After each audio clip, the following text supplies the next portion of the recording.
And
now, we bring you the following live press announcement from D.C. Mayor Muriel Bowser.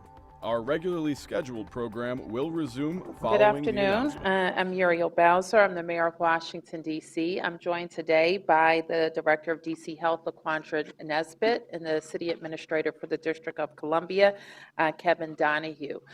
Today, we are providing a situational update on the district's response to COVID-19. Specifically, I wanted Dr. Nesbitt to be able to speak publicly about what DC Health knows and what she knows in all of her discussions with national experts about the Omicron variant. So with that, I'm going to turn directly to Dr. Nesbitt, and we will have an opportunity for questions. Thank you, Madam Mayor. Thank you, Madam Mayor. So good afternoon, everyone. As many of you know, the B11529 COVID-19 variant, also known as Omicron, has been detected in the United States. Both the World Health Organization and the U.S. government, SARS-CoV-2 interagency group, have designated this variant strain a variant of concern, and coordinated efforts are underway worldwide to better understand this new variant. Similar to work that goes underway with other variants of concern being detected, there is still much more for us to learn.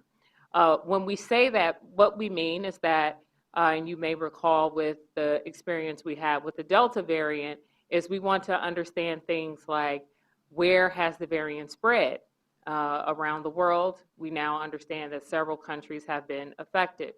We want to understand if the variant is more transmissible than other variants. Preliminary information suggests that this variant spreads very quickly. In South Africa, where the variant was initially detected, similar to other countries, it took several months for the Delta variant to become almost like the exclusive variant in those countries. For Omicron, it took just a few weeks. So we are learning still more about how transmissible this variant is. There's still more that we need to know about whether or not this variant causes a more severe form of illness. So what that means is if people are infected with the variant Omicron, are they more likely to have a more severe form of illness that could increase their likelihood of being hospitalized, cause them to have an experience in an ICU, or result in more people dying from COVID-19. We need to be able to understand if our vaccines that we currently have approved in the United States and worldwide will remain effective against the Omicron variant. We know that we have done a remarkable job here in the District of Columbia getting many of our residents vaccinated. Our residents who are 5 and older are all eligible for vaccination, and we want to have a high degree of confidence that those vaccines, including booster doses, still help to protect us from COVID-19 infection, severe illness, and hospitalization. We want to make sure that if you are infected with COVID-19, that the therapeutics such as monoclonal antibodies and antiviral medications will still be able to help treat your COVID-19 infection. So that's another thing that we have to be able to understand when a new variant is introduced. And the last thing that we have to be able to understand is whether or not those diagnostic tests, so when we talk about a PCR test or a rapid antigen over-the-counter test, if they are still able to detect the presence of COVID-19 in individuals. So as we endeavor in the public health and scientific community over the next couple of weeks to learn more, we will continue to keep our public up to date.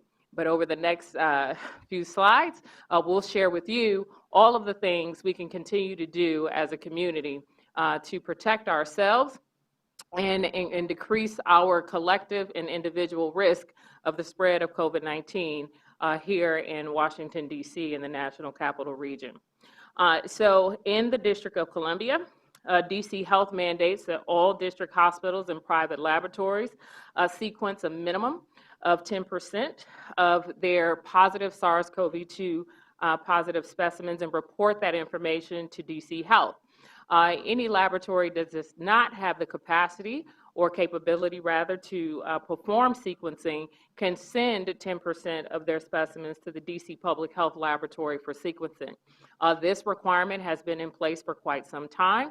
We are meeting that 10% minimum threshold routinely, and the district is among the top 10 states sharing the highest percentage of specimens and sequencing data with GISAID, which is which is a core system that helps to track the evolution of coronavirus and emerging variants.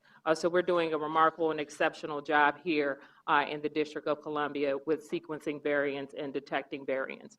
You will see here just data from the month of November in terms of positive specimens that were sequenced, both at the Public Health Lab and other DC laboratories where information was submitted to DC Health and PHL.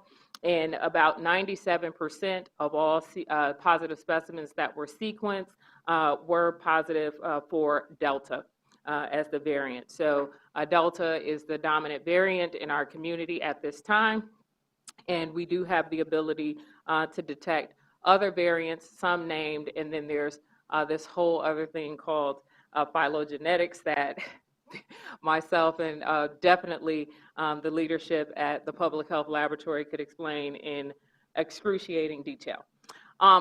So where are we now? The latest DC health metrics are presented here. The last time we were before you, We gave you all some metrics that we were transitioning to that would help individuals, businesses understand their individual and collective risks for COVID-19 in the District of Columbia.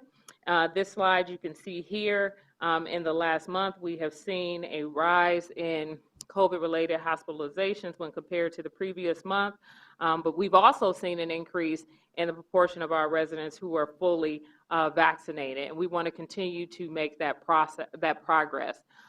Notably, that given the amount of community transmission that we have, mask indoors continues to be recommended. The key to ending this pandemic continues to be, and stopping the further spread of variants, continues to be layered mitigation strategies. We continue to recommend vaccination. If you have not been vaccinated, we recommend that you do so. We recommend that you get your boosters if indicated. We continue to recommend testing as a key part of our strategy. Individuals who have any symptoms at all should get tested. Don't leave it to yourself to decide that you're having a cold versus COVID-19 or these are just allergies. Go ahead and get a COVID-19 test. We also, again, recommend masking indoors. We want people to continue to choose their activities wisely based on your own health, the health of people in your household. You should be prudent with being in large gatherings, choosing to do our activities outdoors as much as possible. And as always, washing your hands frequently. It continues to be a key strategy to preventing the spread of any infectious disease. And of course, we want people to stay home if you are sick. It is one of the best strategies we have for preventing the spread of any infection. Vaccination against COVID-19 is the best protection that we have. All district residents age 5 and older should get vaccinated as soon as possible. We want our residents to do this as well as get their flu shot. It's going to be critically important to continue to protect ourselves and ensure the stability of our health system this winter by getting your flu shots and all your other routine vaccinations, and making sure that you're taking care of your overall and total health, including your behavioral and mental health. It is a critically important time for us to remember to take care of ourselves overall. Now, for boosters, we want to be clear that boosters are a clear and effective strategy. We continue to get more and more information every day about the added benefit that boosters provide for protecting us from COVID-19 infection, severe illness, and hospitalization. We know that people over the age of 18 should get a booster. That's what we want to make clear. If you're over the age of 18, you should get a booster. So in very practical terms, any adult over the age of 18 who received the Johnson & Johnson vaccine before October 1st should get a booster. Any adult over the age of 18 who got the Moderna or Pfizer vaccine before June 1 should, in fact, get a booster. So how do you get vaccinated in the District of Columbia? Well, there's a couple of things we want you to know. Beginning Monday, December 6th, the whole family can get vaccinated at the same site, at our District of Columbia sponsored and partnership sites. So that means that our pediatric vaccine sites for ages 5 to 11 be available at all pediatric vaccines, will be available at all library walk-up sites that had traditionally served those persons over the age of 12. And adults accompanying children to pediatric vaccination clinics will now be able to get their own vaccines at those pediatric-focused clinics beginning Monday, December 6th. This includes getting your, what we call the primary series, so your first or second dose, as well as being able to get your booster dose if you have not done so. So we want to make sure that people understand that very clearly. We want to make sure that there are adequate opportunities for people to get vaccinated in the district. So we will be adding 3 additional vaccination sites and making some changes to an existing site. The Benning Library's location will be replaced by the Capitol View Library location, and we will be adding 3 more sites to serve people 5 and older. The Martin Luther King Jr. Memorial Library, located at 901 G Street Northwest, Petworth Library, located at 4200 Kansas Avenue Northwest, and Woodridge Library, located at 1801 Hamlin Street Northeast. will all become new operational sites next week. We've maintained a service for our at-home vaccination program. We know that not everyone has the ability to come out to a site to be vaccinated. This site is open for people who need to be vaccinated at home. There are no specific requirements.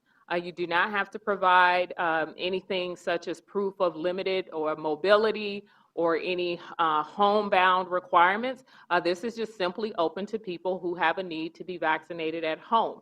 It could be due to convenience, the need to still be at home as a caregiver. Any of those things make you eligible for this program.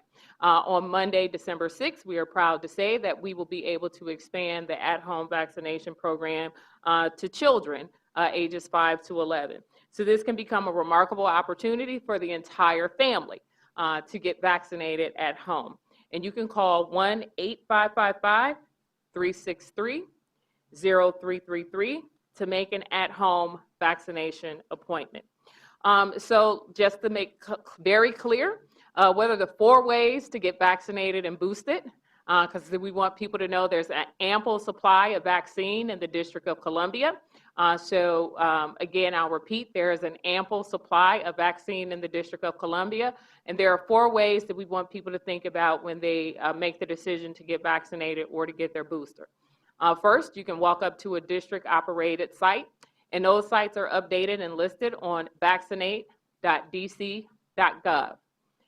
You can also make an at-home vaccination appointment, as I just described, by giving us a call at 855-363-0333.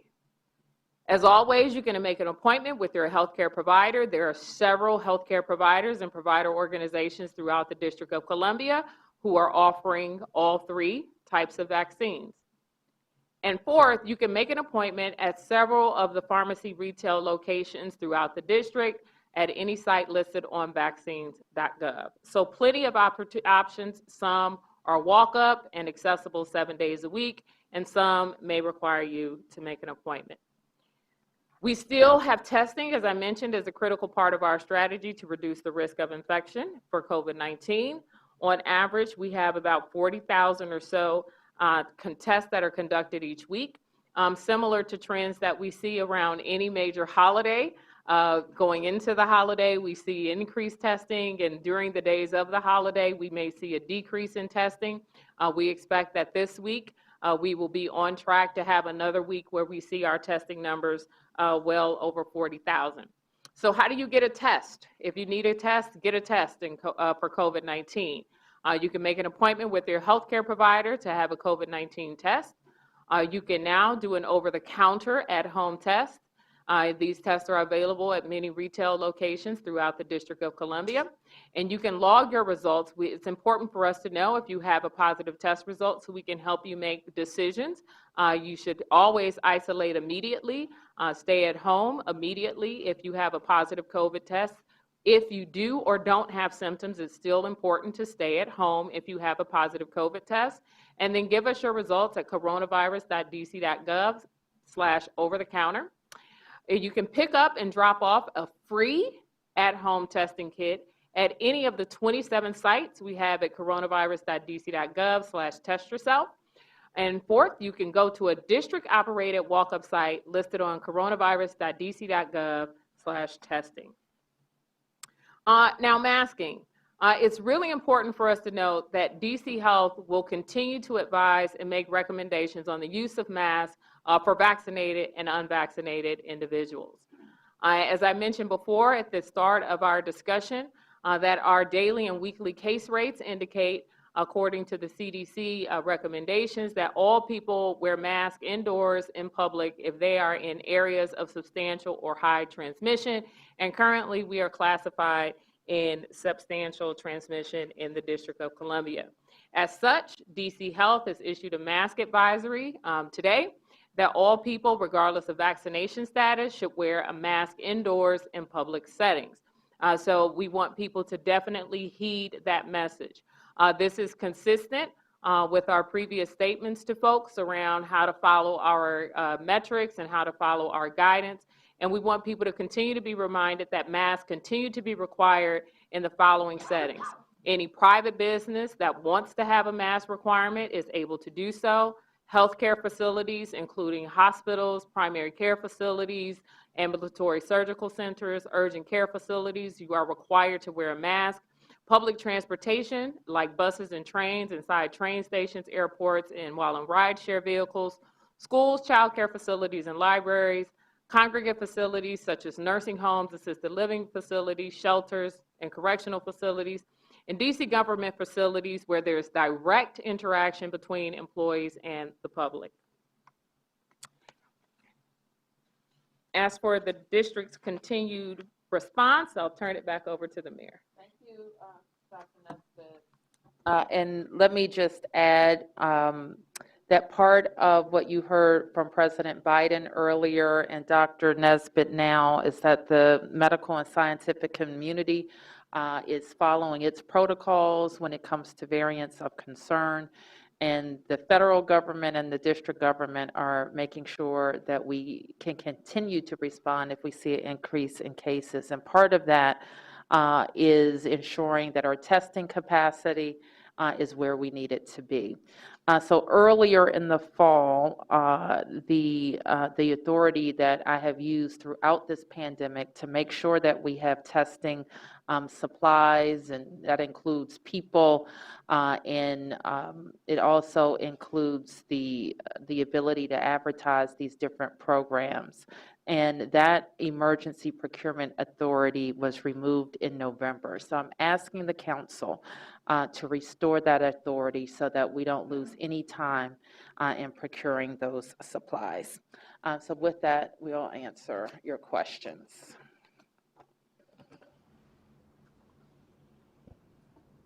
Yes, sorry. Dr. Nesbitt, can you put a little meat on the bones on the hospitalization numbers worsening? What is your concern with that metric being in the worsening category, and what does that mean for the public here in DC? Yeah, so it doesn't, it's not worsening in a way that is substantial or significant, Mark. I think one of the things that is important for folks to note is that if it goes from we had 52 hospitalizations one day and 53 the next, it's going to be listed as worsening, right? So it's not that we've had a huge percentage change from 1 week to the next or 1 day to the next. So it's nothing that I'm worried about. Sam? One of the things that was kind of interesting was the Delta variant. So basically everything is Delta right now in DC? Essentially, yes. And that It has been for some time. Okay, so it's really taken over. Yes, sir, as it has in the rest of the country. That's been the status quo for the U.S. What is the mask advisory now, and why not go back to a mask mandate? The mask advisory is consistent with where the CDC is and where the country is. And it looks at the rate of transmission and makes recommendations for masking indoors, and that's exactly where we are. Yes. Just to follow up on that, the city's case rate was about the same when you got rid of the indoor mask mandate as it is right now, and the CDC recommendations were exactly the same. Is what changed the Omicron variant? Is that why we're now having this advisory recommending masks rather than saying judge your own risk? The Omicron has the appearance of and I'm always wanting to make sure I'm saying it right. Omicron is different than the last time we talked about masks, but the DC Health's recommendations around masking is really the same. But they're going to issue an advisory to make very clear that their guidance is related to the rate of transmission. But that's not what the guidance was a few weeks ago. Right before Thanksgiving, the guidance was judge your own risk. It was not all people should wear a mask, right? Julie, I would disagree. That you may have walked away with that as your interpretation, but our communication was very clear that while we're in high and substantial, that people should wear a mask. I think it's important to put a very fine point on the mayor's clarification to you that we want to be clear with people that my recommendation, DC Health's recommendation, is that people should wear a mask indoors regardless of their vaccination status, given the level of transmission we have. You have properly assessed that the level of transmission is the same as it were 2 weeks ago, and our recommendation is the same as it was 2 weeks ago from DC Health. But we want people to be abundantly clear about what we intend them to do. But isn't what's new, I mean, you're releasing a new advisory, right? I mean, that's new. That's not the same as what was before. It is new. It is new to make clear because clearly we were in a different posture with a mandate that affected all indoor places. So now our mandate affects our schools and hospitals and district buildings, in all private facilities that want to continue to have a mandate.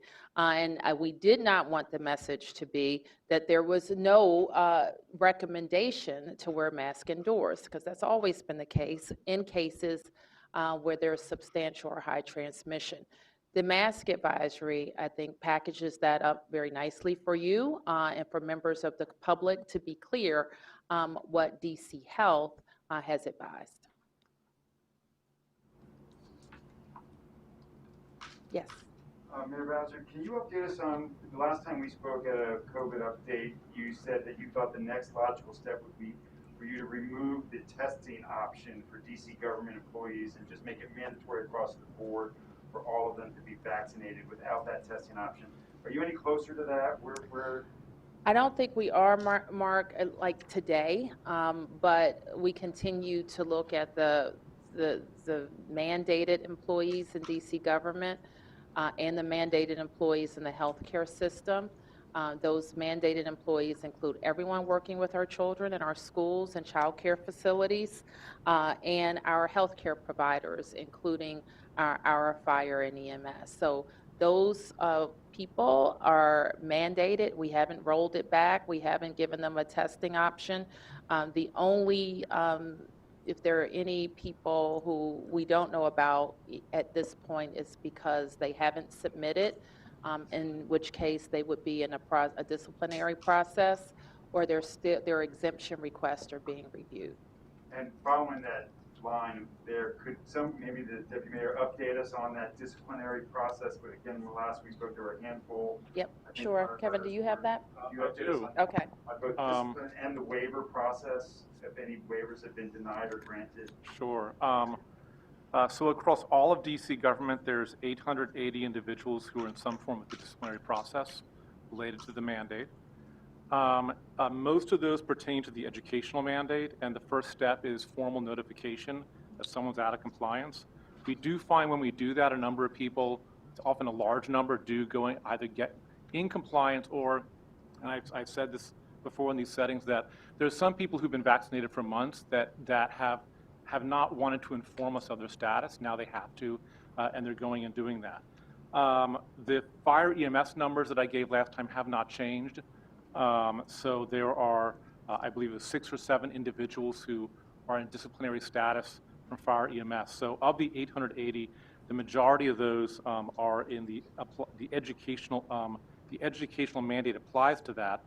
Within that number, though, there's 204 full-time teachers. So most of that is not full-time teachers. Actually, most of that are substitutes that are often not active or intermittently going into schools. So the full-time teacher number is 204 teachers. Now, you asked about exemption statuses. There's 839 religious exemption requests across all of DC government. About 402 of those are religious exemption requests that pertain to the educational workers, and 306 pertain to the health workers. Across all of DC government, 22 religious exemption requests have been denied. 1 has been accepted, in other words, an exemption has been granted. 78 were people that were applying that still could test out. So the exemption didn't really have any effect. So they were actually denied because there was not a need to get a religious exemption. Medical exemptions, across all of DC government, there are 70 requests for medical exemptions. 11 have been denied, 8 have been accepted, the rest are pending.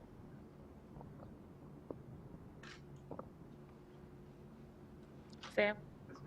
I understand that one of the reasons you held this news conference at 4 o'clock instead of 11 o'clock, the normal time, was that you wanted to wait to hear what the president had to say. Yes.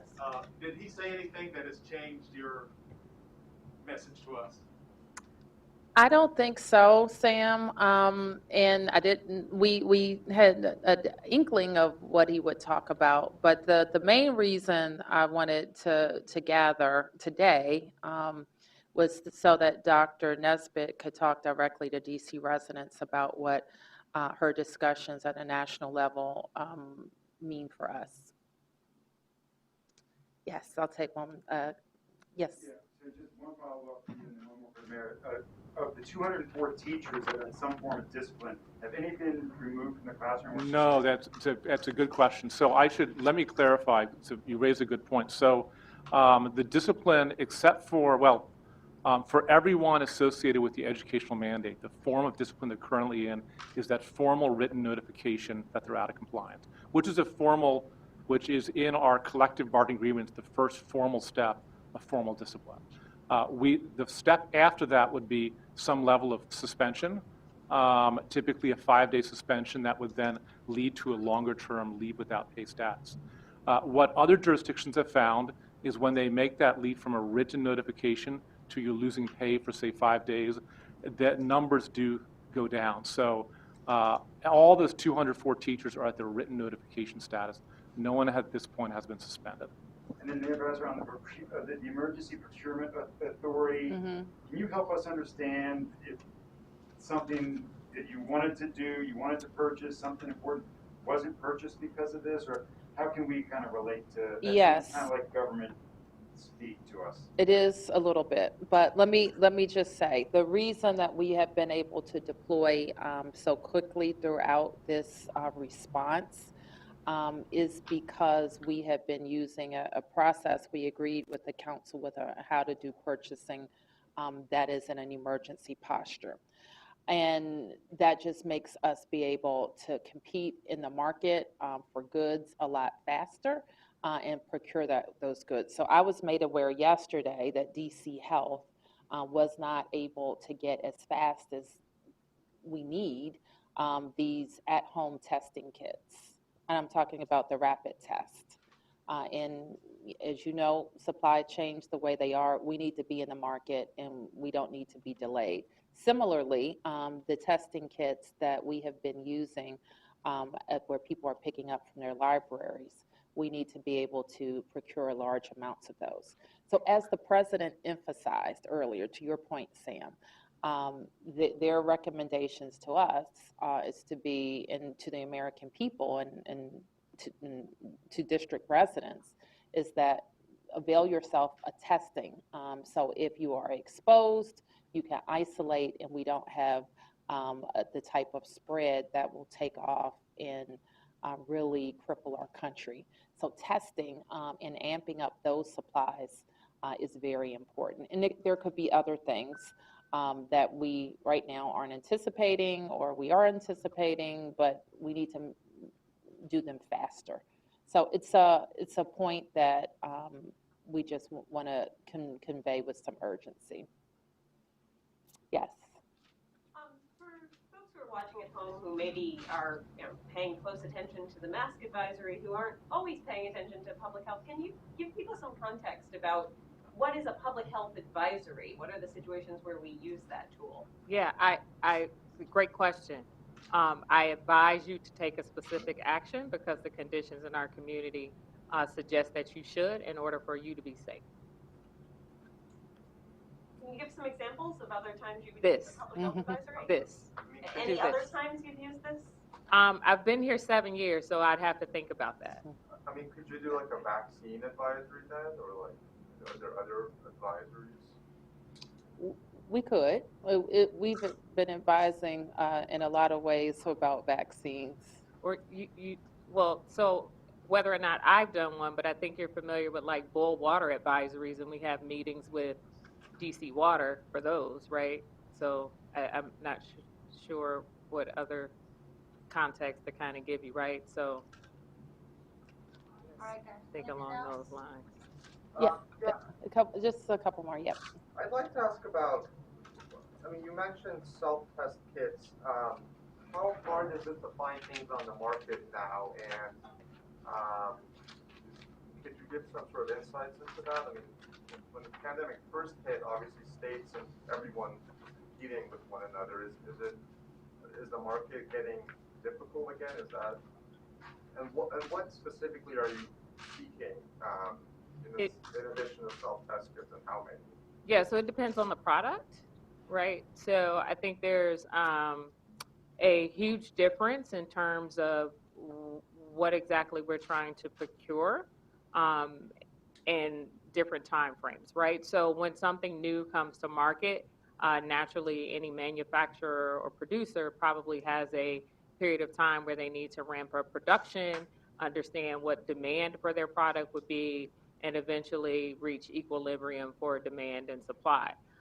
So we don't see in a lot of different products the types of need for ramp up or a lot of the supply chain challenges we saw in early 2020 when we were all figuring out exactly what the pandemic would be in terms of, you know, difficulty even finding nasal swabs. Nothing at all to suggest that. But when vaccine production was first beginning and people couldn't even procure glass vials to package vaccine. So we're not seeing those types of supply chain issues, and those aren't the discussions. What we have disclosed to Mayor Bowser is that there are certain over-the-counter tests, and one of the things I'm most proud about for DC is that we have provided the COVID-19 testing for free for our residents. And that testing has largely been the PCR testing that initially we were turning around test results in 5 to 7 days. Now we're turning around test results in 1 to 2 days.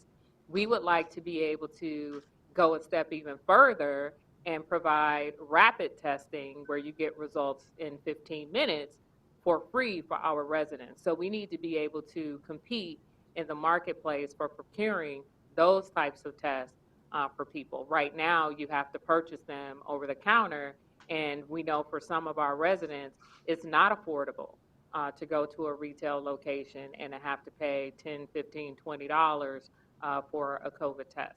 I recognize that the president this morning or earlier today has called on insurance companies to have to reimburse for those, but reimbursement is a very different thing from no out-of-pocket costs initially. Yes. An off-topic question. It looks like we might be headed for another government shutdown. I know when the federal government has shut down before, the district has had to step in to do things like pick up the trash on the National Mall. Can you talk about how this shutdown might affect the district and how you're preparing? Well, when I came in here, I thought that they were saying otherwise, that there was a resolution. Is that not right? I didn't see anything. Oh. Well, that is great if that's true. Well, you know, I don't know. I guess it's not over until it's over, but I don't know. I don't think that we're going to have a government shutdown. I guess that's what my gut tells me. And if we do, because of legislation that our Congresswoman had enacted some years ago, our government is not affected. And so if we need to pitch in the federal parts of the city, we certainly will. All right, thank you. Thank you.